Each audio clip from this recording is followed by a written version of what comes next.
Nos acompaña Marina Navarro, ella es directora ejecutiva de Amnistía Internacional Perú, lo dije antes del corte, hay un reporte anual, hay un capítulo de nuestro país, apareció recientemente nada más, hay una agenda de prioridades y también temas pendientes. De esto se desprende una carta abierta que tengo aquí en mis manos a los candidatos y las candidatas a la presidencia de la República del Perú. Es una carta extensa, en realidad hay mucho que hablar, pero estoy seguro que se va a desprender de nuestra conversación todos los puntos. Marina, bienvenida, buenas tardes. Buenas tardes, Nicolás. Muchas gracias. Paradójicamente, acaba de ocurrir una tragedia ecológica en la selva, ¿no? Con este derrame de petróleo, y justo estamos nosotros con todos esos temas de tachas y recursos y apelaciones, y también, como no, peleas e insultos, las redes sociales entre los candidatos. Poco se le ha dado énfasis al tema, ¿no? Verónica Mendoza ha estado ahí, hay quienes no han tomado de buena forma lo que hizo, ¿no? En fin, mancharse las manos de petróleo. Pero lo que vemos es que no hay una agenda que trate los asuntos de los derechos humanos, ¿no? Efectivamente, eso es realmente lo que estamos nosotros ahora mismo denunciando. Hemos sacado este informe, es el informe anual que presenta Amnistía Internacional de 160 países, entre ellos Perú. El balance de la situación de los derechos humanos en el mundo es negativo y Perú no es una excepción. El balance de los derechos humanos en Perú es negativo. Y además consideramos que una consecuencia o por ello también no está en el debate electoral, no hay una agenda integral de los derechos humanos. ¿Está en el plan está en los planes de gobierno? Hay algunos temas que se mencionan, pero los derechos humanos no son algo que se pueda dar gota a gota, claro, un poco aquí, otro poco allá, ¿no? Los derechos humanos tienen que ser una agenda integral en el cual todos los candidatos y las candidatas se comprometan, porque no es un tema ni de derechas, ni de izquierdas, ni de unos partidos, ni de otros, ¿no? Los derechos humanos tienen que ser la agenda de Estado, de todos y todas las y hay que reaccionar hasta ante esos temas sensibles, ¿no? Porque, por ejemplo, uno de los puntos que menciona la carta es la ley de consulta previa, y es algo que ha estado en el tapete, ¿no? Hasta hace poco, porque uno de los candidatos dijo que no la aplicaría, otro que sí, después se desdijo, ¿no? Y al comienzo muchos mencionaron que, bueno, es una norma que se tiene que aplicar, hay que darle las facultades a la población para expresarse, en fin, ante la explotación de los recursos naturales, pero ahí quedó, ¿no? Uno de los puntos que de alguna manera exigen esta Carta Abierta de Amnistía Internacional es implementar todos los compromisos internacionales en materia de derechos humanos. Y esto creo que ni siquiera debería estar en discusión, ¿no? Porque en países como el nuestro el gran problema es que no hay políticas de Estado. O mejor dicho, no se comienza asegurando que se va a respetar toda política de Estado y todo compromiso del país, ¿no? Y esto tiene que ver con lo que mencionamos de los pueblos indígenas. La consulta previa, el consentimiento previo informado es una ley, obviamente es una ley peruana, pero también es un compromiso que Perú tiene a nivel internacional. Lo tiene ante la OIT, lo tiene ante Naciones Unidas.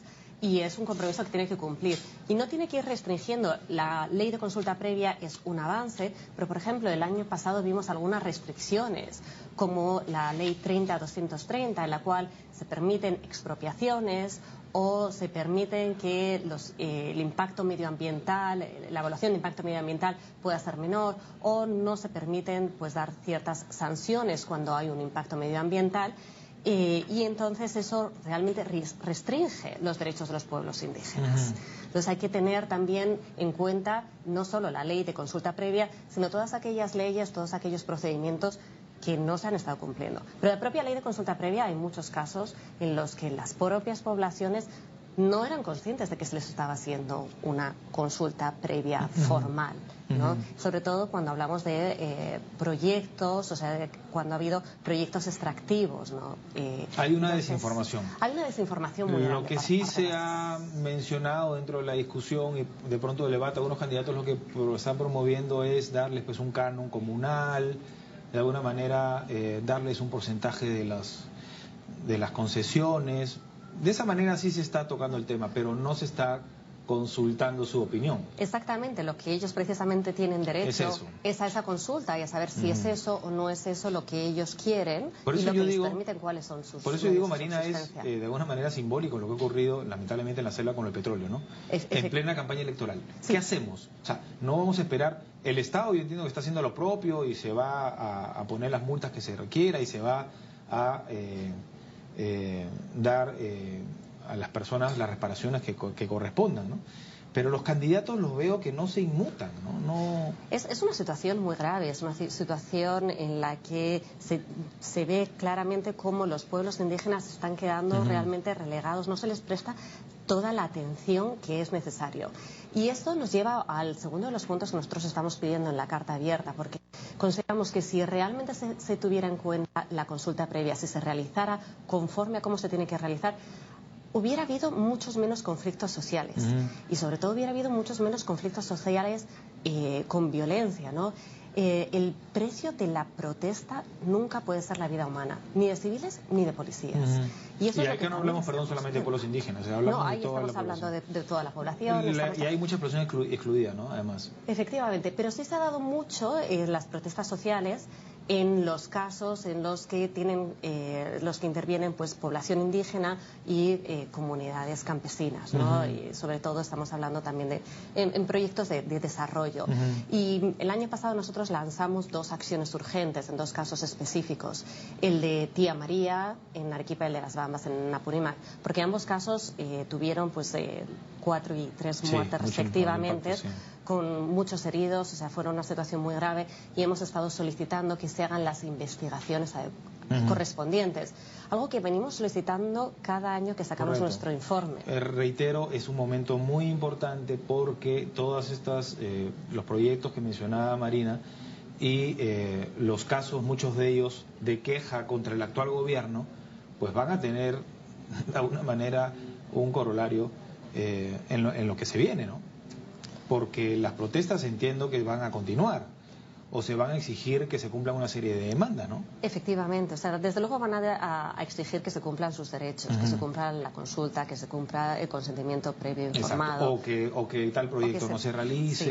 Sí. Y lo más importante aquí es que siempre haya, antes que nada, al solucionar una situación de conflicto social que se puede dar por muchos temas, es que haya primero un diálogo, que haya conversación, que haya realmente negociación antes que nada, ¿no? Esa es realmente la forma de solucionar los conflictos sociales. Otro de los puntos habla de el ejercicio, por ejemplo, los derechos a la libre asociación, la libertad de expresión y de reunión, ¿no? Sin temor a represalias. Ayer había un problema en la Casa del Pueblo, ¿no? Una denuncia de un enfrentamiento entre miembros del partido aprista que estaban reunidos ahí, como corresponde además, ¿no? Y otros de otros partidos, ellos señalan también al gobierno. En fin, la libertad de expresión también es un tema que acá en el Perú, lamentablemente, hemos tenido casos lamentables, ¿no? Y cuando uno cree que luego de la dictadura de Alberto Fujimori esto cambió, pues no, hay casos que no. Ustedes han señalado que han habido 50 personas que han perdido la vida por el uso excesivo de la fuerza, ¿no? Y aún no se dice quién ha sido, por qué ha sido, ¿no? Y de ahí también está también la actuación de las Fuerzas Armadas y la Policía Nacional. Acaba de aprobarse una ley del uso de la fuerza, ¿no? Y entiendo que se está haciendo el reglamento y se está pensando en los derechos humanos de los miembros de las fuerzas del orden. Y lógicamente se busca el respeto también de los manifestantes, ¿no? Sí, exactamente. Y ahí no solo es necesario, bueno, es necesario que justo que en el reglamento se hable de los medios que la policía necesita. Y estos medios requieren también de capacitación, requiere de formación, requiere de cuerpos especiales que tengan pues todos los medios, bajo la redundancia, para realmente llevar a cabo pues estas negociaciones, llevar a cabo sin tener que hacer uso de la violencia, sin tener que hacer uso de la fuerza. Claro. Y recordamos que el uso de armas de fuego solo se puede utilizar cuando la vida o la integridad física de las personas están en peligro. Está en peligro. Siempre antes deben utilizarse otros métodos y otros medios, los cuales la policía tiene que tener disposición para ellos. El cuarto punto dice medidas para garantizar la promoción y protección de los derechos sexuales y reproductivos de todos y todas. Y ahí podríamos relacionarlo con el tema de las esterilizaciones forzadas, ¿no? Sí. Que el Estado, y hay que decirlo el Estado, porque en realidad el gobierno se debe a lo que debe determinar, ¿no? Y cómo debe proceder el Estado, ¿no? Sí. Hay que acostumbrarnos a eso. Está ahora estudiando el tema y en la vía de reparar a las víctimas. Y bueno, ya creo que está clarísimo, tenemos una candidata que representa una fuerza política en cuyo gobierno se realizaron estas prácticas nefastas. Pero tampoco hay un pronunciamiento claro, ¿no? De alguna manera desterrando, criticando lo que pasó y tratando de resarcir esto, ¿no? Han pasado 18 años desde las primeras denuncias. Esto quiere decir que hay muchas mujeres que llevan 18 años buscando justicia, buscando verdad, buscando reparación, ¿no? Entonces, el recientemente creado registro de víctimas de esterilización forzada es un primer paso, pero es un paso que no ha venido seguido de una política integral de reparaciones, que es lo que realmente también las mujeres están pidiendo. Reparaciones que deben incluir, obviamente, la verdad y también que tiene que incluir toda la parte de justicia. Primero la verdad, la justicia, primero la verdad, saber qué pasó, ¿no? Qué es lo que... Porque a ellos se les llama mentirosos, porque si tú no le das justicia a una persona que ha sido violentada, ¿no?, en su derecho, pues le estás diciendo mentiroso. A mí me queda clarísimo. Pero bueno, primero conocer la verdad y segundo, que paguen las consecuencias de los que permitieron este atropello, ¿no? Exactamente. O sea, ahora mismo el caso está en investigación en la Fiscalía. La fiscal ha solicitado otros 150 días adicionales para la investigación. Nosotros consideramos que es muy importante que se hagan las investigaciones oportunas. Sabemos que es un caso muy complejo en el que se están investigando más de 2.000 víctimas y sabemos que la fiscal cada vez recibe más y más y más denuncias que se van aumentando a este caso. Pero no puede ser que lleven 18 años sin justicia, entonces consideramos que eso se tiene que resolver lo antes posible. Correcto. Bueno, hablábamos de tantos años y el tema de la Comisión de la Verdad y Reconciliación también es uno de ellos, ¿no? Porque todavía no se implementa en su integridad. Y el quinto punto, para ya ir finalizando, las medidas para erradicar la impunidad y garantizar el resarcimiento de todas las víctimas de violaciones de derechos humanos.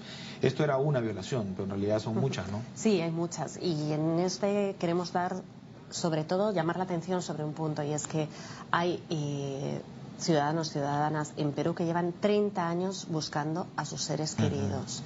Y el gobierno hasta ahora no ha hecho nada para ayudarles a encontrar a sus seres queridos. Entonces, la ley de búsqueda de desaparecidos, que todavía no está en debate en el Congreso, que esperamos que se pueda enviar, porque es un acuerdo que se tiene con las víctimas desde el año 2015, tiene que ser aprobada inmediatamente. No pueden esperar más, 30 años.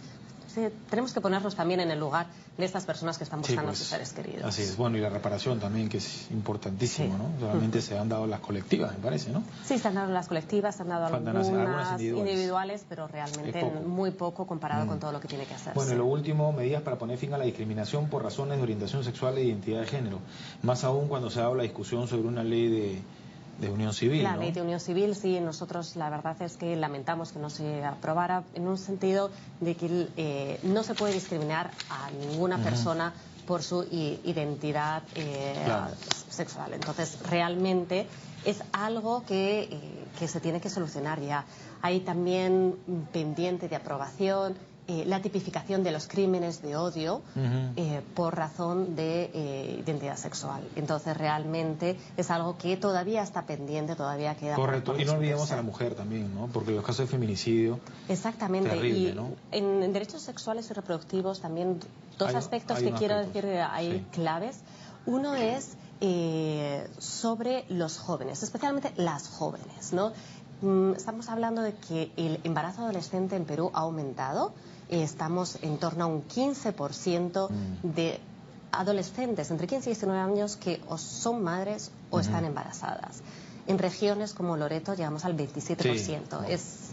Y aún así, los jóvenes no tienen acceso ni a educación sexual integral ni acceso a salud reproductiva, acceso a métodos anticonceptivos. Terrible, ¿no? Parece que estamos en el siglo XIX. Esto no puede ser. También, lamentablemente, no se ha aceptado en el Congreso la propuesta de ley sobre despenalización del aborto en caso de violencia sexual. Tranquilamente puede haber un capítulo dirigido a la mujer, ¿no? Exactamente. Marina, gracias. Yo espero y comprometo de aquí a todos los candidatos que se pronuncien sobre este tema, ¿no? Ya creo que ya la campaña está bien retrasada como para... Hablando de otros puntos, ¿no?